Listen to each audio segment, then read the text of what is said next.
Basiraamu bannanga b'Oluganda, assalaamu aleikum. Ekyamazima olunaku olwaleero nsobodde okutegeera baganda bange abasiraamu abo nga mikwano gyange ejja namaddala Mwami Makumbi Junior ne mukyala Fatuma bandaze nti munnaye bandowoozaako bagambye muzungu fiikirakaawo abalala munnange bafuuse kyesirikidde naye bino byansi tebitwemazaamu. Kale muli mutya baganda bange, mwebale egyo gyonna gye mutuusaako engalo. Kale olunaku olwaleero nga weeruli nti lunaku lwa Idi, lunaku lukulu mu ddiini y'Obusiraamu. Kale ze n'oluyimba hirimu abasinga lwe tumanyi nga basiraamu bannange.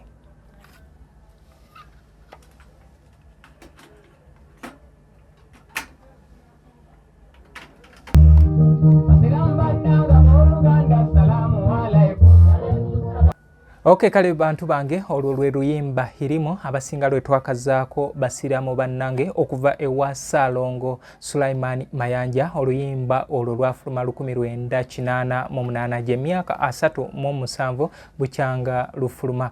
Ye Sulaiman Mayanja yatufaako mu mwaka gwa 1989 yaziikibwa ali e Bulumagi ku Lwejjinja wabeera Kitigoma ng'onootera okuyingira Nakibizi. Kati ku mukono gwo ekyo ekikubo ekisembayo olwo okkirire ku mugga kwogwo omugga ogwawula Nakibizi ne Kitigoma kyekyo ekikutwala e Bulumagi gye yaziikibwa. Naye nga Ssaalongo Sulaiman Mayanja yazaalibwa Degeya Madugomba, azaalibwa omugenzi Hamad Kagolo ne Jalia Nabadda Omuwologoma. Kale bw'atyo yoyo Sulaiman Mayanja, naye nga era ndowooza abasinga mwategeera nnyo omwami Ssaalongo Sulaiman Kagolo Mayanja eyasomanga ebirango ku rediyo y'Obujjajja, naye nga oyo naye ajjukirwa nnyo nga akyali ku UBC ku Radio Uganda asala. Radio Sanyu yali emwagadde naye ne wajja ne wabeerawo okusika omuguwa. Oba oliawo Radio y'Obujjajja ye yamwogereza bulungi okusingako aba Radio Sanyu.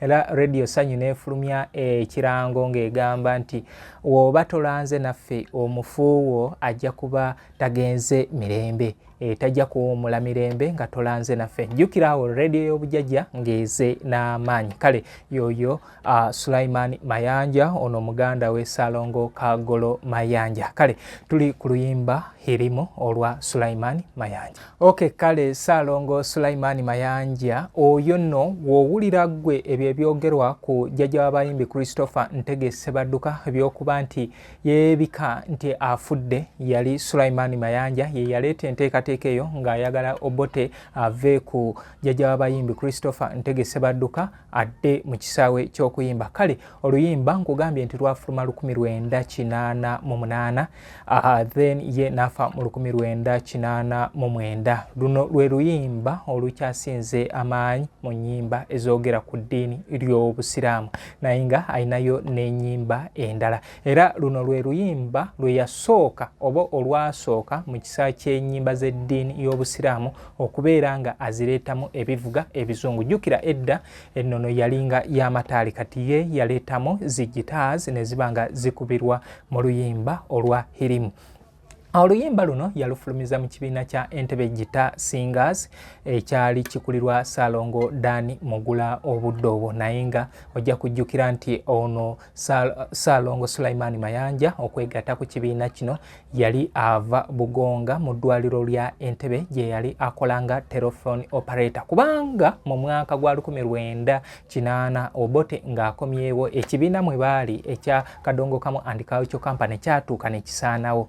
Kati buli omu n'akwatagage, kati naye obwo buddamu yabufuna mu ddwaliro lya Entebbe gye yali akolanga telephone operator. Badani Mugula baali badduse, waliwo Minsera Segamwenge, jjajja w'abayimbi Christopher Sebadduka abaali bayimbye ennyimba ezaali zivumirira Obote. Ye Matiya Kakumirizi yali akwatiddwa nga ateereddwa mu kkomera e Luzira. Kale bw'atyo ye Sulaiman Mayanja n'afuna ali obubuddamu. Yali mukugu mu kubeera nga asuna gita, era ennyimba ezafulumira mu kibiina kya Entebbe Guitar Singers between 1982 ne 89 we yafiira ye yali akuba solo gita era kiteeberezebwa nti y'omu obudde yafiira abaali basinga okukuba solo gita ye ne Professor Hannington Manyi Sensua. Okay, kale bantu bange, programu eno eteekebwa mu ssente aba Kikaya College and Vocational School bali wali ebulenga ku 7 twalayo omwana bamubangule afuuke omunayuganda w'enkya ategeerekeka n'ejjuzi wabaddeyo amatiikira oba omuzungu kyayita graduation ey'abo abaana ba vocation era kati kyemanyi bali mu nsi batandise okubeera nga baweereza okusinziira ku ebyo bye bakuguseemu wali ku Kikaya Vocational.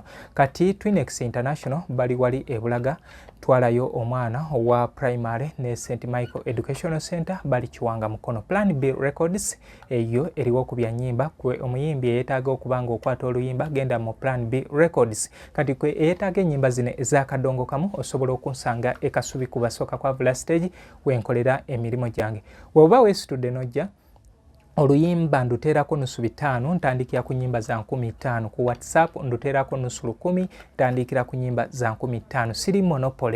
Siri monopole osooka noonoonyako ku libraries oba search engines ez'enjawulo kati ezo ezikubuze zojja nompa sente. Ennyimba zino ze mulaba ze zange bwe nti nzijja kuno era kati ndowooza waliwo n'abasobola okumpa testimony nti kituufu antuukira nga sirulina naye mugamba teekako sente zo tandika okukola weemaaliriza nemuweereza oluyimba olwo singa mba sinalukola kati yeeyo enkola eriwo. Kati gwe yeetaaga ebirango okulangira ku page naawe ntuukirira, yeetaaga ebivulu n'ebintu ebirala ebyakadongo kamu era naawe nkusaba ontuukirire. Kale Sulaiman Mayanja gwe tukyaliko. Sulaiman Mayanja nkugambye nti yafa mu 1989 yaziikibwa e Bulumagi. Oluyimba luno nkugambye nti lwafulumiramu Entebbe Digital Singers naye nga studio gye yakwatiramu ye studio ya Dipe oba Diproko Segaba eyakuyimbira sooka omunoonye watudde sooka omunoonye abaali bakoze ku mikolo oba abaali bagenzeeko ku mikolo gy'embaga mumanyi bulungi oluyimba olwo. Dipe Studios yali awo ku Jinja Road kati woolaba station ya Railway weeri awo Dipe Studios we yali esanganibwa.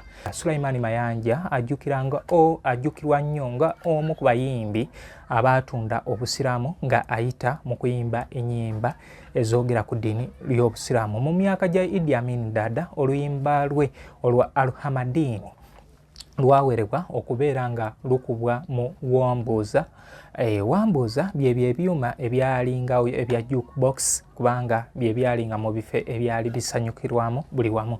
Kale lwali lukubibwa ne muzibbaala ate jjukira nti eddiini y'obusiraamu ekontana n'ekigambo bbaala oba omwenge. Kale batyo ne basalawo ne baweera oluyimba olwo nga okuddamu okubeera nga lukubwa ku binywero oba muzibbaala nga woolaba waliwo wano ze baaweze wano jjojjuuzi ez'abayimbi ab'enjawulo. Kale tekisookedde awo.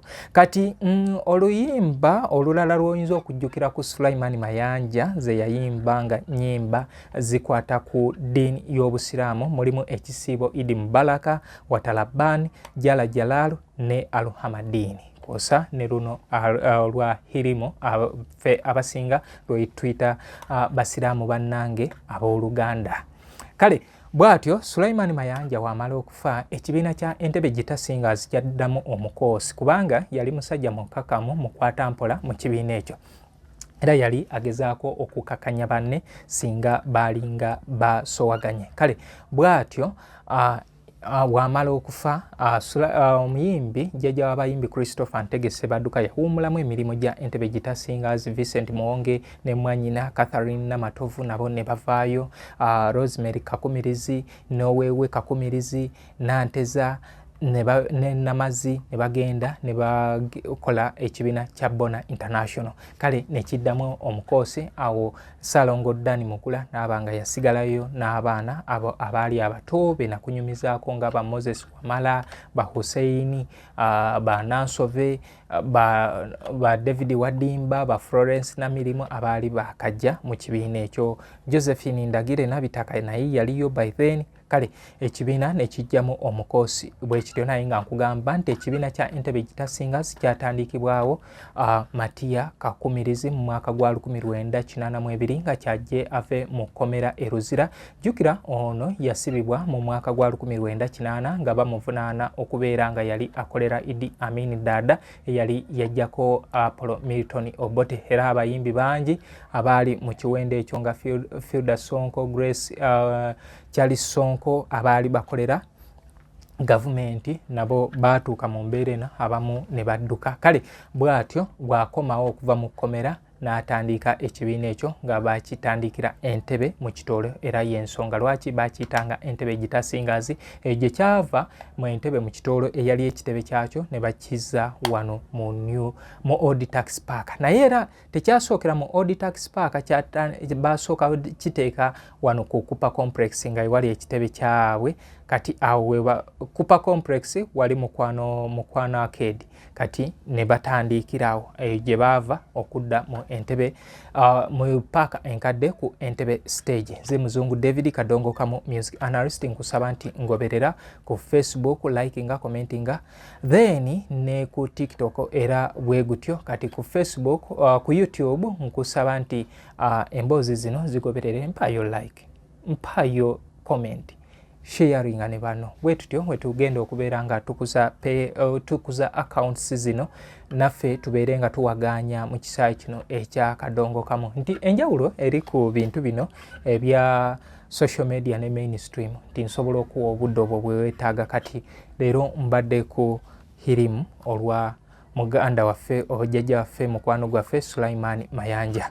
Oluyimba luno lwafulumira ku lutambi olumanyiddwa nga obutagaba, era eno y'emu ku nsonga gye ngamba nti abayimbi obw'olumu bakola ebintu oba nga naffe okukola ekintu ne bukeera okukya n'otamanya ki ky'ogenda funa. Olutambi luno yaluwe erinnya obutagaba, kyokka oluyimba irimu ne lujja ne lufuuka ensonga. Naye nga ojja mujjukira nnyo ku nnyimba ez'enjawulo nga oluyimba lwa Namuddu lwanyumira nnyo, omuzadde zanyumira nnyo. Kale oluyimba Namuddu ate yali awaana mukyala wa Dan Mugula, yawaana mwana muwala Filda Namuddu, era kyensuubira nti Filda Namuddu naye yaluwuliramu. Naye nayogerako ne Salongo Dan Mugula ne mubuuza kino ate kyajja kitya. Agamba no, omuntu wa ddembe okuyimba kyaba ayagala, era yantegeeza ng'ali mu luyimba n'aluteekayo. Kale bantu bange mbasaba mungoberere. Nze Muzungu David Kadongo Kamu music analyst, temuvaako tukyabongera ebirala bingi.